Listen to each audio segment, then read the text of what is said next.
começar uma prática. Em geral, a gente diz que a melhor motivação é você alcançar o estado desperto para, com isso, trazer benefício para todos os seres.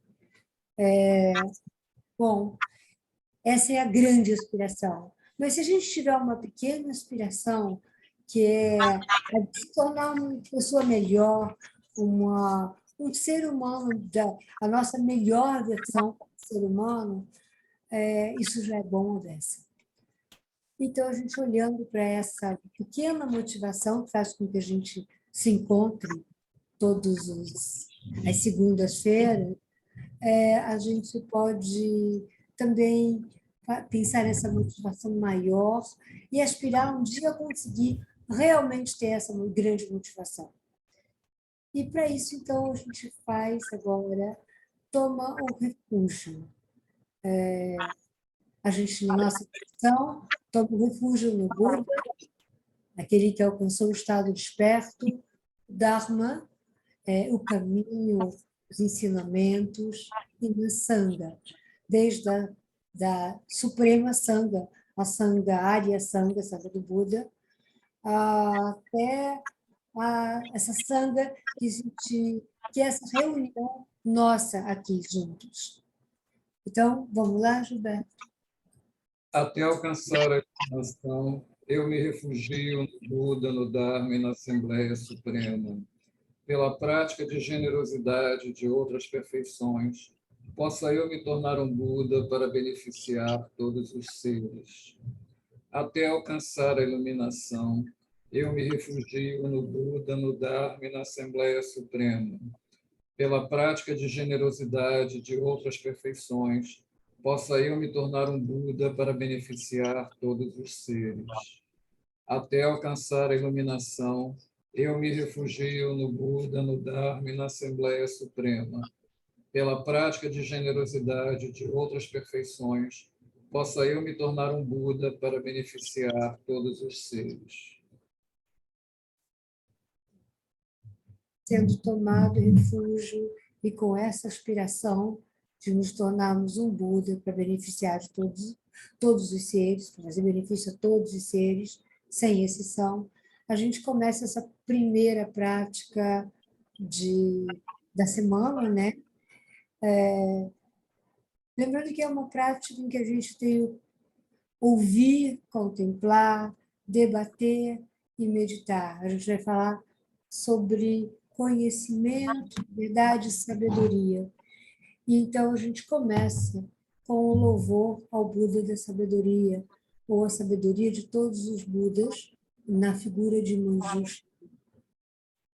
Homenagem ao meu guru e protetor Manjushri, que guarda em seu coração um texto estrutural simbólico de sua capacidade de ver todos os fenômenos como são, cuja compreensão brilha como o sol, sem estar nublada por máculas ou traços de ignorância, que ensina nas 64 maneiras, com o amor paciente de um pai por seu filho único, todas as criaturas que se encontram na prisão do Sansara, confusas devido à escuridão de sua ignorância, dominada pelo sofrimento. Ó Manjushri, cuja proclamação do Dharma, forte como o trovão de um dragão, desperta-nos do estupor de nossas delusões e nos liberta das correntes de ferro de nosso karma, cuja poderosa espada de sabedoria corta o sofrimento onde quer que brote, afastando a escuridão de toda a ignorância. Eu suplico-lhe ao Manjushri, cujo corpo de realeza está adornado com as 112 marcas de um Buda, e completou os 10 estágios para alcançar a mais elevada perfeição de um Bodhisattva, que tem sido puro desde o início. Om Mani Padme Sanadi. Vamos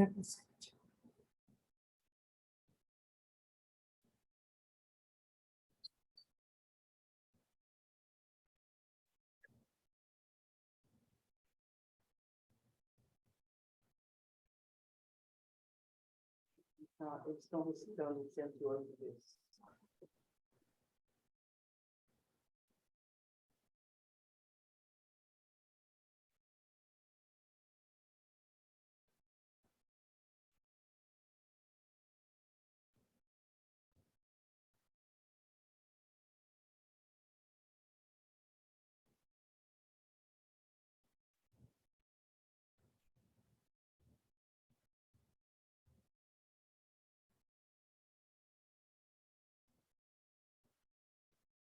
Omarapat-samhita. Ó Manjushri, todo amoroso, com o brilho de sua sabedoria, clareie a escuridão que envolve a minha mente, ilumine a minha inteligência e sabedoria, para que eu ganhe visão das palavras de Buda e dos textos que as explicam. Esta terra, ungida com perfume e coberta de flores, adornada com Monte Meru, os 4 continentes, o Sol e a Lua, imagino tudo como um campo búdico e ofereço. Possam todos os seres viventes desfrutar dessa terra pura. Idam Guru Ratna Mandala Kaniriatayami. Ok. Então, tendo feito agora o louvor a Manjushri, a gente começa, então, a nossa prática com ouvir, contemplar, debater e meditar. Então, a gente começa por aquietando a mente, a gente vai fazer por 5 minutos, eu pedi que a gente fique em silêncio, mantendo as costas eretas, respirando, prestando atenção na nossa respiração, no inspirar e expirar, observando a nossa mente, observando a mente que vai se acalmando, como é que ela está, como é que a gente, olhando para ela, fazendo amizade com a nossa mente, entrando em contato com ela, que é como se fala com a tradução de Gom, ou meditação. Por 5 minutos agora, então, vamos permanecer no silêncio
Vamos devagarzinho, voltando desse momento de uma meditação chamata, uma meditação de calmo, permanecer observando a mente.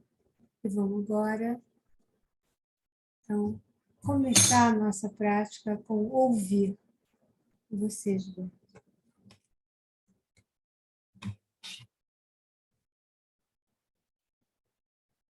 A gente vai começar lendo o prefácio do Thupten Jinpa, do livro do Caminho do Meio.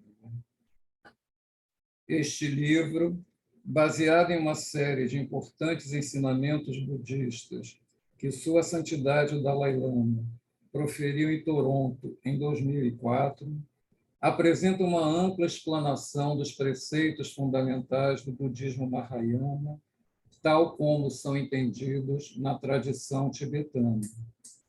O conteúdo desta obra está dividido em duas grandes seções.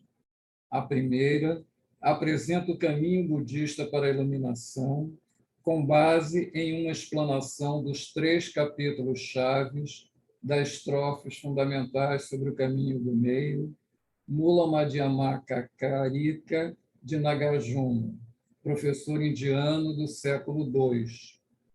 A segunda apresenta a maneira de se colocar em prática o entendimento dos elementos-chave do caminho budista. Essa segunda seção apoia-se nos 3 aspectos principais do caminho,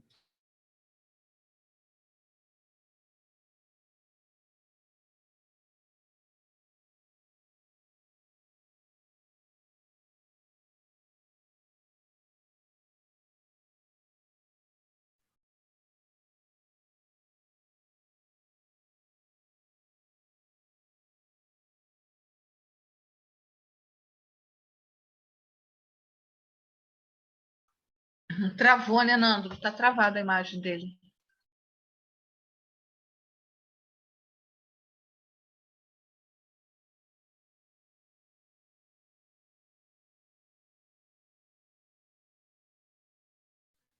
A internet dele deve ter caído. Vamos aguardar um pouquinho.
Pronto, gente, vocês desculpem, mas a internet, aqui está chovendo muito, a internet caiu, voltou agora.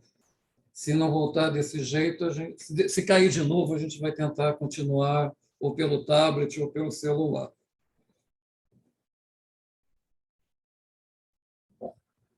Estes dois importantes textos clássicos estão separados por quase 1,5 milênio. Todavia, complementam-se perfeitamente. O fato de ambos falarem de modo tão penetrante, até mesmo a um aspirante espiritual no começo deste 3º milênio, demonstra a universalidade e a temporalidade das percepções que incorporam. Como em numerosas ocasiões no passado, tive a honra de ser o tradutor do Dalai Lama quando esses ensinamentos foram proferidos. Desde o primeiro dia, reparei em algo singular nessa série específica de preceitos. De maneira distinta de muitas outras ocasiões, Sua Santidade avançou pelos textos em um estilo particularmente sistemático. Ele fez isso, em parte, para comprovar sua declaração, muitas vezes repetida, de que o budismo tibetano é uma continuação direta da linhagem escolástica do mosteiro de Nalanda, da tradição budista indiana. Antes do budismo desaparecer da Índia Central, Nalanda foi o mais importante mosteiro budista da região, florescendo desde o começo da era cristã até o final do século XII. O Dalai Lama deu início à sua apresentação em Toronto, citando um texto que ele mesmo compôs em honra dos mestres supremos de Nalanda, cujas doutrinas jazem no coração da tradição budista tibetana. A íntegra do texto é apresentada no apêndice 2 deste livro. Hoje, numa época em que a ciência e a tecnologia chegaram ao estágio avançadíssimo, estamos incessantemente preocupados com assuntos mundanos. Em tempos assim, é crucial que aqueles que seguem o Buda adquiram fé em seu ensinamento com base na compreensão genuína. É com uma mente objetiva, dotada de ceticismo curioso, que devemos nos engajar na análise cuidadosa e buscar os motivos por trás de nossas crenças. Então, tendo percebido os motivos, geramos uma fé acompanhada de sabedoria.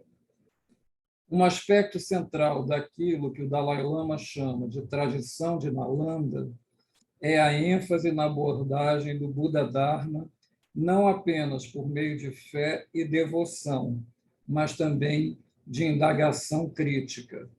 Essa abordagem, conhecida como o caminho da pessoa inteligente, é ressaltada nas obras de vários mestres de Nalanda. A fé no Buda e em seu ensinamento, o Dharma, assim gerada, é inabalável e do tipo mais elevado. Então, como procedemos para desenvolver essa fé persistente? O Dalai Lama escreveu: pelo entendimento das duas verdades, a natureza da base, vou averiguar como, através das 4 verdades nobres, entramos e saímos do samsara. Consolidarei a fé nas 3 joias nascidas do conhecimento. Possa eu ser abençoado de modo que a raiz do caminho da liberação seja firmemente estabelecida em mim. Em certo sentido, esse trecho do louvor a 17 mestres de Nalanda, do Dalai Lama, fornece a estrutura da primeira parte deste livro, ou seja, a explicação dos elementos-chave do caminho budista a partir de um comentário sobre as estrofes fundamentais sobre o caminho do meio de Nagarjuna. Primeiro, o Dalai Lama comenta o 26º capítulo das estrofes, no qual Nagarjuna trata dos 12 elos da originação dependente e apresenta em detalhes a compreensão budista dos processos causais que nos prendem ao ciclo da existência. Na raiz desse ciclo dos 12 elos está a ignorância fundamental que se agarra à realidade inerente ao nosso próprio eu e ao mundo à nossa volta.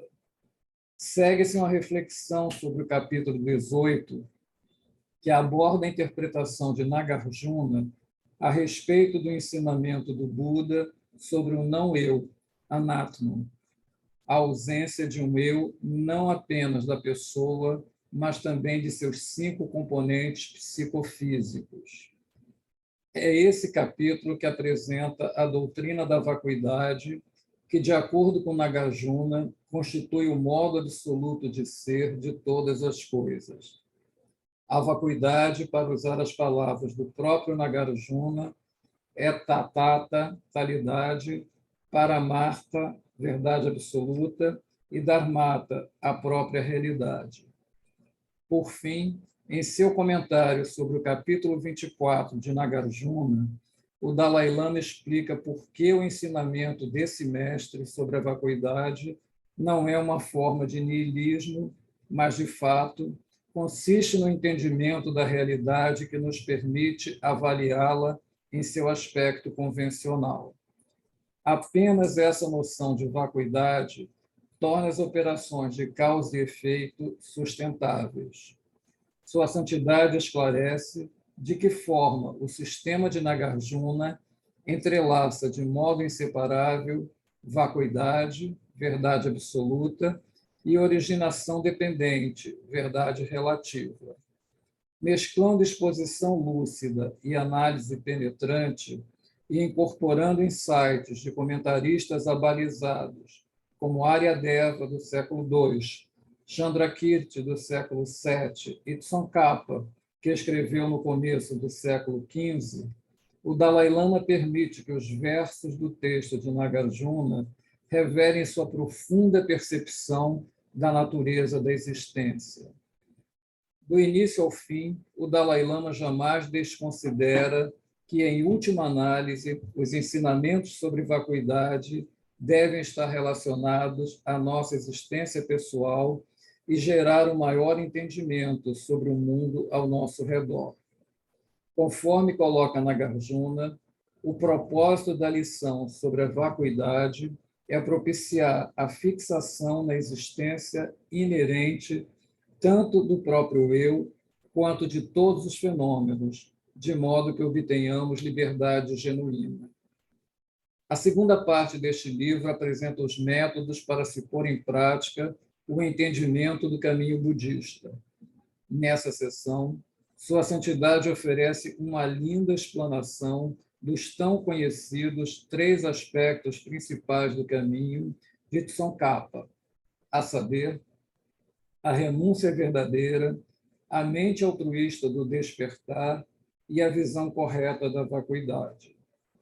Uma vez cultivada uma compreensão confiável sobre o caminho budista pautado na reflexão crítica dos ensinamentos sobre a vacuidade, as 4 verdades nobres e os 12 elos da originação dependente, pode-se então usar a segunda seção do livro como um manual para meditação diária. Ao editar a transcrição para elaborar este livro, gostei muito de me deparar mais uma vez com essa série singular de ensinamentos. Muitas pessoas ajudaram a tornar esta obra possível. Em primeiro lugar, sou profundamente grato à Sua Santidade por ser sempre uma fonte de sabedoria e compaixão budistas.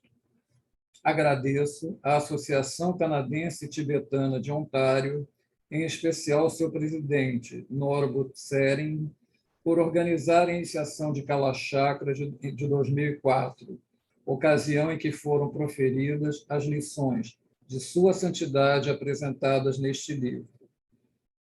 Também sou grato a Lina de Júlio e Linda Murphy pela ajuda na transcrição de trechos dos ensinamentos e ao venerável Jakdor e a sua equipe de Dharamsala, dos arquivos centrais de Sua Santidade Dalai Lama, por me fornecerem uma cópia em língua tibetana do discurso de Sua Santidade texto que se mostrou enormemente útil na revisão e edição de minha própria tradução oral para o inglês. Finalmente, agradeço ao meu editor da Wisdom Publications, David Carlson, por seu inestimável auxílio em tornar a linguagem deste livro clara e legível. Possam os nossos esforços contribuir para fazer da sabedoria do grande mestre budista Nagarjuna, por meio das palavras inspiradoras de Sua Santidade o Dalai Lama, uma fonte de insight e inspiração para muitos seguidores do caminho do despertar. Thupten Jinpa, Montreal, 2009.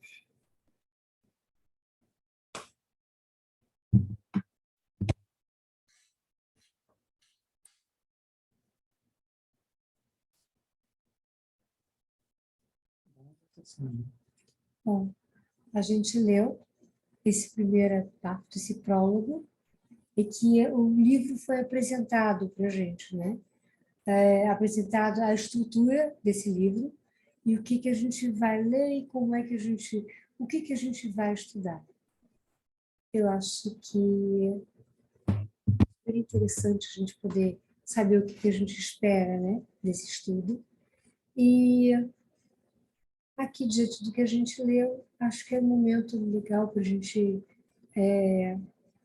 conversar um pouco, para a gente tirar dúvida, se houve alguma dúvida em relação ao que foi lido aqui, e compartilhar um pouco desse momento, falar das nossas expectativas e, enfim, começar o nosso grupo de estudo.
Oi, Cecília.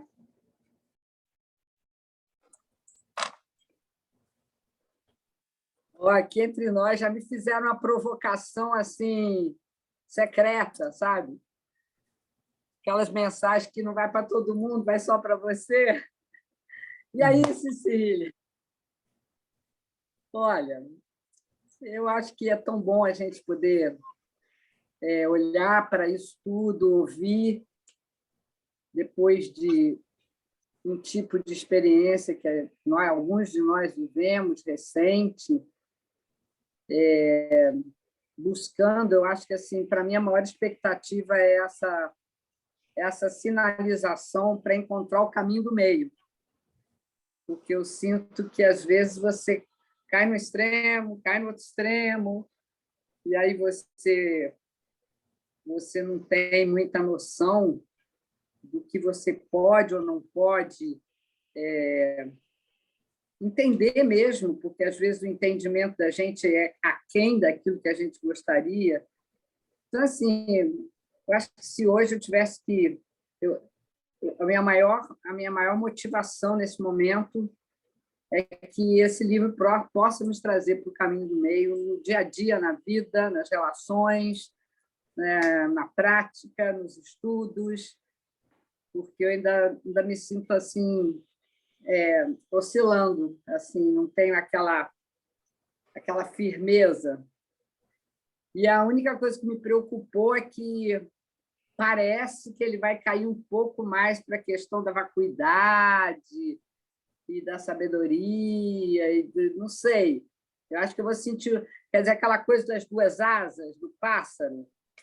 Eu acho que eu quero encontrar esse equilíbrio aí. Tomara que esse livro também puxe pela árvore, pela asa da sabedoria, da compaixão, da bodhicitta, para a gente voar no equilíbrio. Mas não sei, esse prólogo aí do Dimpa parece que tem uma tendência aí a ficar um pouco na vacuidade. Não sei.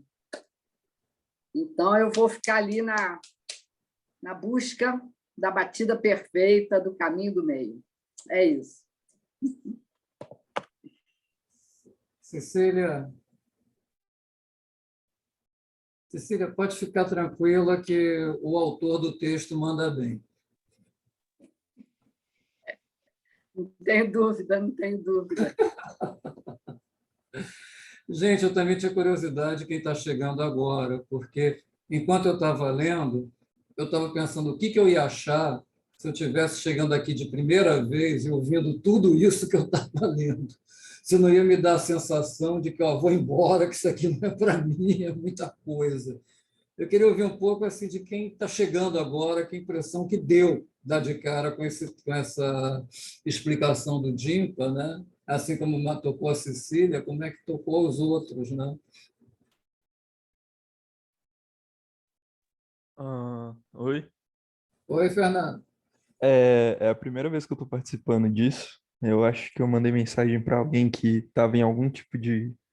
não sei, um WhatsApp desse grupo Foi aí. para mim, Fernando. Você Tá. mandou. Aí falaram para eu participar hoje e aí eu tô aqui. Eu achei, na verdade, muito interessante, porque parece que é realmente mais um estudo baseado em ceticismo, em lógica, do que uma coisa do tipo, você vai sentir tal coisa do não sei o quê. Parece que é uma coisa mais voltada para a razão. Então eu achei bem interessante essa parte, pelo menos, e eu tô ansioso para ver como é que vai ser daqui para frente. Só isso mesmo. Olha, o que eu posso dizer é que sempre que o Dalai Lama explica, e principalmente quando ele fala na fé que não é baseada só na devoção, mas no questionamento. É como se ele repete sempre aquilo que é a prerrogativa que o próprio Buda sempre deixou muito claro. Não acredite em alguma coisa porque eu disse, porque seja assim, mas porque isso faça sentido para você. E o Dalai Lama sempre apresenta e coloca, e principalmente quando ele fala da escola de Nalanda, são escolas filosóficas, ele vai trazer muito essa questão. E se eu puder te dizer alguma coisa, Cecília, eu te digo que não é à toa que ele é o Buda da compaixão. Então, pode ficar tranquila que compaixão, bodhicitta, renúncia, tudo isso vai ser parte dessa viagem da gente, desse ano. Oi, boa noite. Meu nome é Maria. Não é a primeira vez que eu venho aqui, mas é a segunda. Eu já vim na meditação semana passada, gostei muito. Estou começando no budismo, né? Acho que às vezes eu fico um pouco perdida, assim, mas tem que ter uma paciência de Buda mesmo, né? continuar, seguir em frente. Eu gosto de estar nesse ambiente, acho agradável e vou indo, né, com calma. Acho que vou ler o livro do Dalai Lama. Eu estou pensando em comprar o livro do Borges, o que é o budismo. Vocês recomendam? Oi? Do Borges, o que é o budismo. Mas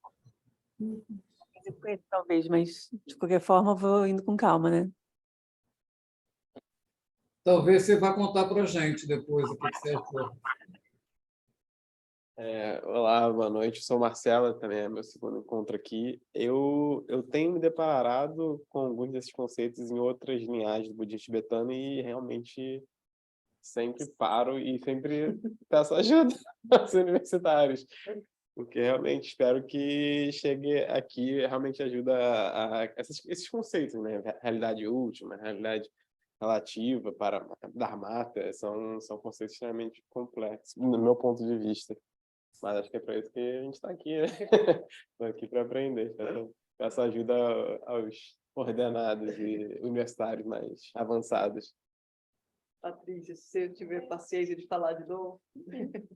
Boa noite a todos, o meu nome é Patrícia, é a terceira vez que eu venho, e eu até tinha feito uma colocação, mas o microfone aqui estava mutado, que é o seguinte, para quem está começando, né, como vocês colocaram aí, realmente fica difícil a gente entender uma parte do texto quando ele fala sobre as joias, as verdades, quando fala sobre os 12...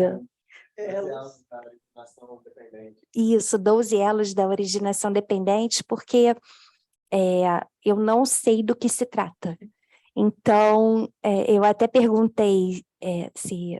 Eu acho que todo mundo aqui vai ter seu espaço de fala, mas se em algum momento alguém tiver a generosidade de dar aí uma breve explicação do que se trata, só para a gente começar a ser introduzido no assunto, quem começou a frequentar aqui, eu agradeço. Obrigada.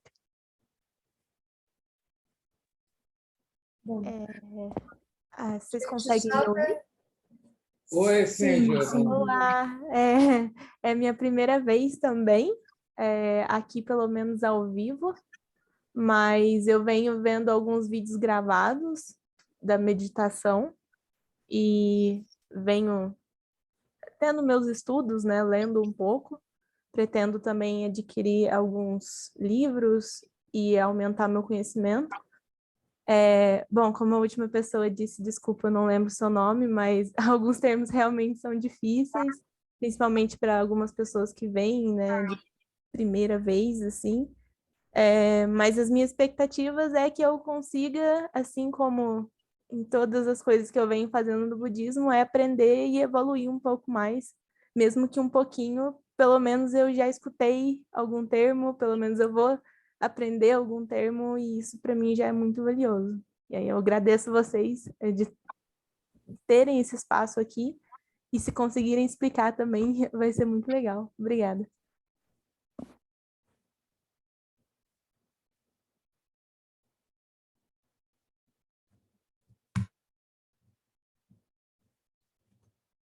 Bom, eu acho que essas explicações a gente vai, à medida que elas vão surgindo, a gente vai conversando. Não é um curso, isso aqui é a gente vai ler e conversar sobre aquilo que a gente está lendo. Com certeza, essa apresentação dos 12 elos da originação independente do Dalai Lama vão ser super esclarecedoras, e a gente vai juntos entender o que é, o que são esses 12 elos. Bom, as 3 joias a gente pode, já que a gente já tomou o refúgio, as 3 joias é naquilo que a gente toma o refúgio, sabe? O Buda, o Dharma e a Sangha. E aí a gente vai falando delas também no decorrer da nossa leitura, bem como das 4 nobres verdades, e aí a gente vai indo juntos, sabe? Não, parece mais complicado do que é. E é uma boa oportunidade da gente trabalhar isso aqui, e quem sabe um pouquinho sobre uma coisa fala, quem sabe um pouquinho sobre a outra fala, e a gente vai indo juntos, né? Passo a passo, tirando dúvida a cada leitura que vão surgindo. Por favor, eu não entendi nada, é muito bem-vindo quando acontecer.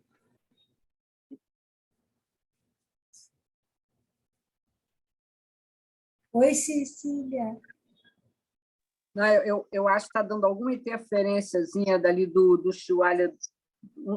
Tem 2 Shiwalyas de estudos do budismo, né? Um está em silêncio, o outro, quando abre, dá uma interferência, às vezes a gente não ouve o som direitinho de quem fala, só isso. Então, acho que lá no centro, quando não tiver alguém É verdade. quando não tiver alguém falando lá, de repente deixar tudo. Aí vai falar, abre. Talvez para... Só isso, só isso.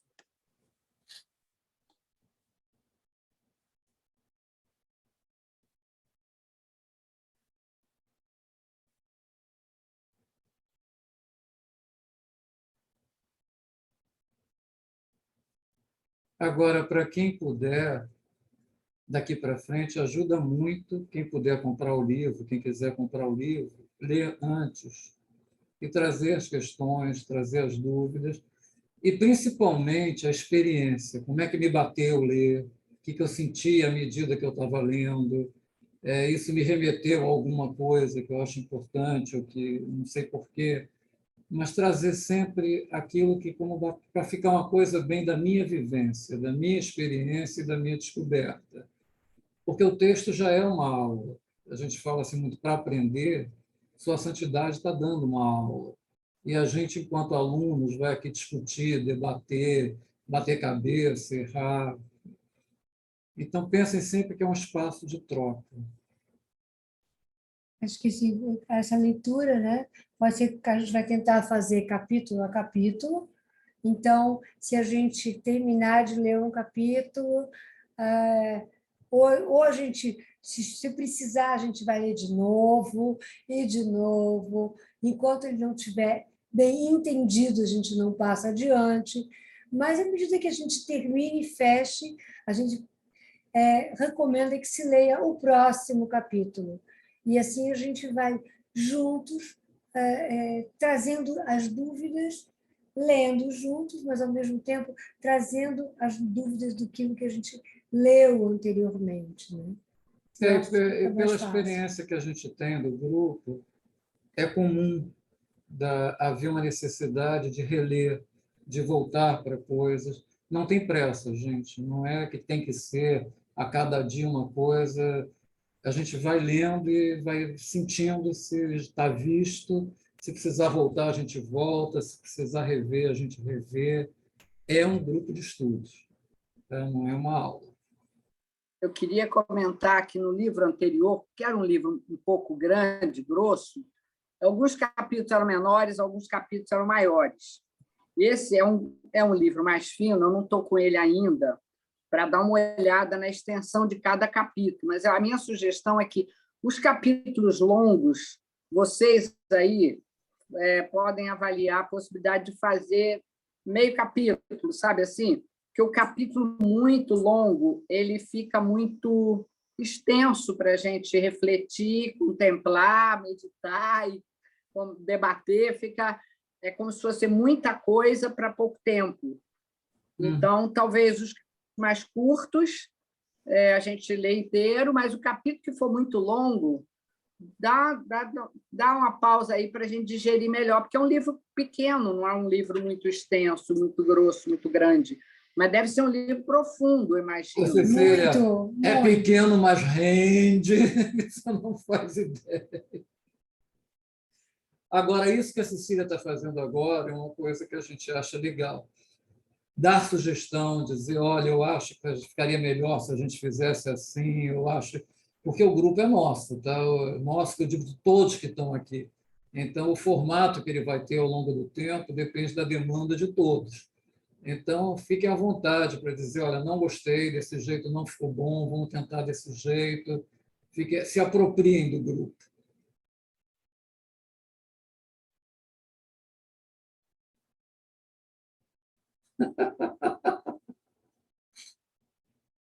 O primeiro capítulo é longo mesmo. Mas a gente vai dividindo pedacinho a pedacinho, né?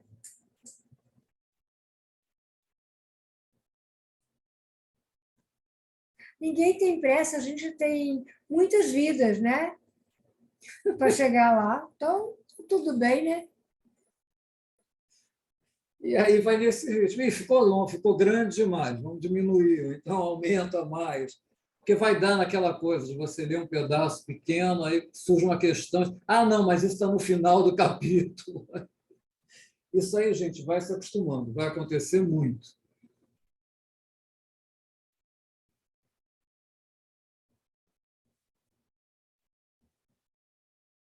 Vai fazer meditaçãozinha? São 23. Bom. Alguém mais quer falar alguma coisa para a gente... Gente, vocês estão ouvindo bem aqui? Eu Não, ele lá. Sim. Sim, agora sim.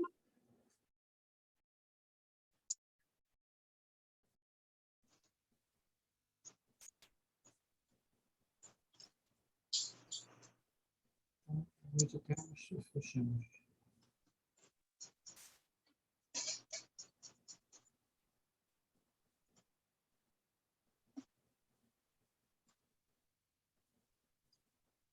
Bom, se então tá ok, ninguém tem nenhuma dúvida mais, se a gente... Então, vamos em frente. Esse grupo é ouvir, contemplar, debater, que é esse conversar que a gente faz aqui, né? E meditar. Então, sempre ao final de cada encontro, a gente procura, isso foi uma sugestão da Cecília, muito bem-vinda, a gente procura voltar a nossa mente, a gente vai ter tido muita informação, nós compartilhamos o que a gente tem de dúvida, o que a gente tem de acho que eu entendi, e então, com essas informações que a gente foi dividindo e compartilhando, a gente está com a mente assim, fervilhante. Então, agora é uma hora em que a gente para, volta para a respiração e observa o caminho ou a maneira com que a nossa mente está processando tudo isso, né? Então, depois desse primeiro caminho, vamos para mais 5 minutos de meditação, observando a nossa respiração, mantendo a nossa coluna ereta, olhos semicerrados ou deixando a pálpebra uma sobre a outra. 5 minutos, respirando.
e como a gente faz a fim de cada prática, a gente pratica aquela prática de generosidade, ou seja, a gente dedica tudo aquilo que a gente gerou, que a gente chama de méritos, esses méritos, essa energia, tudo aquilo que a gente gerou juntos aqui, e a gente dedica nesse momento, a gente pode trazer com a mente da gente qualquer ser, qualquer espaço dentro do que a gente pode conceber, do qual a gente acha que precisa, para quem a gente pode favorecer, para quem a gente pode beneficiar, dedicando isso, essa qualidade boa, essa energia boa, esses méritos.